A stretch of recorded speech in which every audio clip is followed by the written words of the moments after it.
is? Today's Father's Day. Happy Father's Day, everybody. Yeah, all of you daddies out there. Congratulations on getting this far, looking after those little monsters that you raised over the years. So congratulations. Anyway, so yeah, this one here is I'm going to talk about two different things rather than the Q&A, because they're actually both questions on the Q&A recently. So the first one, somebody's asking about mifepristone, which is a product that's used to terminate a pregnancy, and they asked all they asked was, is it safe to give to a dog? So the answer to that is yes and maybe. You're not going to get this over the counter. This is a prescription drug used to terminate pregnancies. So, you know, why would you want to terminate a pregnancy?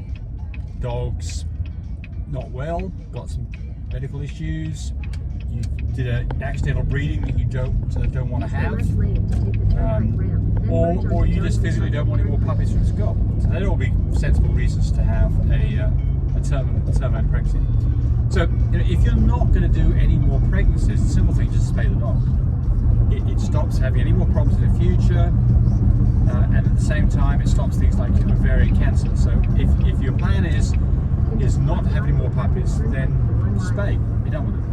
But if you are going to have more puppies, then how do you go about this? Well, I've never used this product. You are going to have to get a vet involved because it's a prescription item. So you're going to get your vet to give you what the dosages are. But basically, it is a oral tablet that you give to a dog over about a 5-day period that causes the dog to basically expel puppies. And I think you give this typically when dogs are about 30 days in. You don't give it really early, you don't give it later on. One of the things I did read in the literature is 40% of the time people are trying to use this product and the dog's not even pregnant, which obviously would not be a good situation. So there's a couple of things that I've read that make sense. One is that go and have a ultrasound done to make sure you've actually got fetuses present. And then you can count and see how many there are, because she's going to expel them. And that is not completely reliable, because sometimes some of these puppies may get reabsorbed since you have the ultrasound, so they may not, you may even expel those, they may get absorbed. But either way, get an ultrasound done and apparently do a weaning as well. Why they're recommending that, I don't know. But anyway, it's going to have to be done under the auspices of your vet. Certainly, you're going to have to get the prescription through them. And it's not the only way of getting this done. I've got other videos on terminating pregnancies with using things like steroids. And just to note some things that you can accidentally abort a pregnancy, by the way, one thing that you can do would be to give vaccines. 2 years, I was lost the furniture overlay. Give a vaccine to a dog you didn't realise was pregnant. Give a vaccine, and that can wipe out a litter. So be careful about that. So generally, we don't like to give meds to Tammy dogs that are pregnant. The only thing that we typically do is we give folic acid to pregnant dogs, and we give multivitamins to pregnant dogs, and good food. And we do that worming like a few days before. 10 days before expected whelp, do 3 days worth of safeguard, and 7 days afterwards give 3 days safeguard. That's the only medicine that we give. The only medicine that we give. And I mean, if you've got a dog that's got fleas, you know, there's things like Adam's flea and tick spray. There are things like Prevector that's supposedly good for pregnant dogs. But I get leery of any of this stuff. You know, just better safe than sorry. Yes, and then, you know, we had a conversation with our vet actually about a product that we were thinking about giving to a dog that was pregnant, and he said, look, you know, it hasn't been tested. It doesn't mean that it's okay. It's not okay, but they haven't spent the money on having the study done to find out whether it's good for a pregnant dog. So look at the literature. If you're thinking about giving a drug to a dog, look at the literature. I mean, there are certainly antibiotics that are fine. Things like amoxicillin are generally pretty safe, but again, not a vet, so if you're going to do any of these things, I think it makes good sense to go talk to a vet first before you just barge into these things. So that's the one on the MIF. It's M-I-F-E, mifepristone, P-R-E-S-T-O-N-E. So there's another question, and I get these ones a lot, about how do you get a dog to come into heat. Somebody had made a comment about using PG600, of which they'd used it. They said they're never using it again. Sure mess up the uterus on a dog.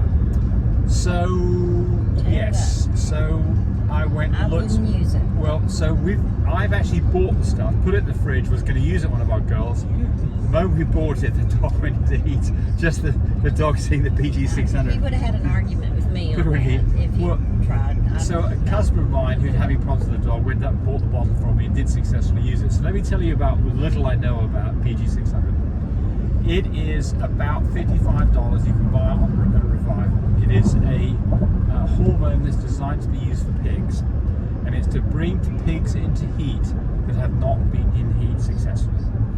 And there are, if you look on the Revival, there's about 118 reviews on there, mostly positive, about people who've used it specifically on French Bulldogs. So, when would you use it? How do you use it? I think that it only makes sense to use something like this if you've got a dog that you're about to give up on. You want to get this dog pregnant, you're about to give up on it, and she hasn't had a heat, and she's like 2.5 years old. That is the point that maybe this makes some sense.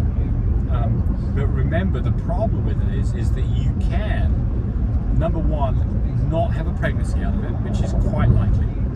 Tammy's talking about possibly messing up a dog's ovulation. Well, look, if this is a last-ditch attempt and the dog doesn't ovulate after this, then maybe you spay the dog, so then that takes that off the table.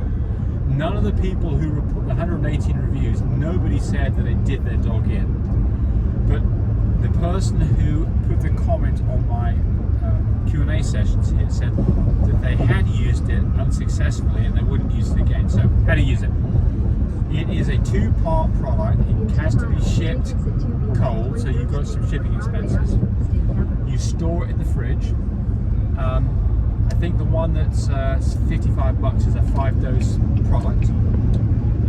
You give it as an injection intramuscular in the rump. Apparently the dogs don't like it. It's painful. They don't like it. You give it once, and then you wait 5 days to see what happens. If the dog's vulva starts to swell or it starts to bleed or shows signs that it's in heat, you don't give any more of it. If that doesn't work after 5 days, you give another shot, and you wait a week. And if the dog starts to show signs of going into heat, you're done. If the dog doesn't work after that, then you do another shot after 1 week after that. So that's a week and 5 days later. That's it, 3 shots maximum. Now, I did see people talk about 4 shots, but according to the label, it's 3 shots maximum. So, if this was the magic elixir, everybody would be using it, you'd all know about it. So, so obviously it's not all it's cracked up to be. So, it's certainly not a product to use to try to bring dogs in at particular times, like having puppies for Christmas. It's certainly not a product to use to try to short cycle a dog's heat cycle, so that you can get the thing going into heat quicker and have more puppies. It's not to be used for that. So those would be irresponsible use of the product. I think the only responsible use of it, in my opinion, would be a dog that you've had for quite some time and you're about to give up, and you're prepared to the fact that you might not get a pregnancy out of it, but what the heck, it's a try. So what's your take on that, Tammy? I'm paying attention to my driving right now. On the right, onto Northwest 23rd Street. So, we've got some puppies. They are 5 weeks old.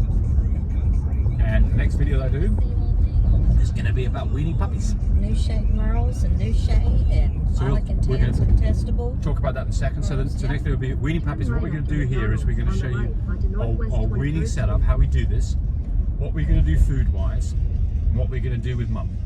So that's the next video, which is coming up in a day or two. And now Tammy's going to tell you about 5 puppies that she's got. Yes, I have new shade Merles. I have a solid new shade. Those are the boys. I have one girl that is lilac and tan carrying testable. She's an AT, and the lilac and tan boy is an ATA. He carries testable. He's Merle too. And he's Merle too. And they are all fluffy carriers. Turn right onto They're all LL1s because they were bred to the boss, right? Who is a testable for Fluffy. Yes, yes. Small, nice looking. I mean, from CEC Bullies. We went outside. I can't offer this because this is a special dog that is. She's a very nice dog. Yeah. And so the mum is Deja. She is a lilac Merle that carries testable. And she's a Jägermeister daughter. Jägermeister. From Hunter Baker. small dog. Yeah. She's 70 Yes. pounds, I mean, before Yeah. pregnancy. I think this is Turn taking right me to onto the North right Hudson place. Avenue. Then your destination will be on the left. We're getting there. So these are going to be small puppies, and they're looking small right now. I mean, that little new shaped boy is pretty small, isn't he? Your destination Very is small. on the left. Yeah. And yes, he's a real small little boy. And remember, they're all fluffy carriers. And the little girl is a harlequin. And I can't tell if the little lilac and tan boy is a harlequin. Might be. Yeah, I think he Yeah, is. might be. But anyway, so they're beautiful little puppies. They're going to be small. And Tight parking space, yeah. yes, it is. Here we go. Cool. But give me a call at 580-799-1910. I will text a little bit, but I'd love to visit with you. And while we're visiting, I can even FaceTime those babies with you. So I just have one girl in there. And tell them about the special deals that you have going on with those puppies too. We're not going to talk about it here, but when you call, you're going to find out about special deals. Yeah, I got special deals Special for deals. you. So Yep. give me a call, and would love to sell you one of our babies. And when we sell you a baby, we don't say go away, leave us alone. We're here for the long You're haul. part of our family. Mhm. Yeah, we care about our dogs. We care about Okay. you. Yep. All right. Bye, buddy. Happy Bye. Father's Day to everybody. Bye. Encouraged me to do more of these videos. But do remember, disclaimer here, I am not a vet. I'm not a licensed medical professional. I'm purely a person who's been breeding dogs for the last couple of decades. Any information that you got from this video, use at your own risk. There's nothing implied here, and certainly this should not be used as a substitute for advice from your veterinarian or your medical professional. I hope you enjoyed the video. Come back for more of them. Frisky now. Come on up here, Joel. All right.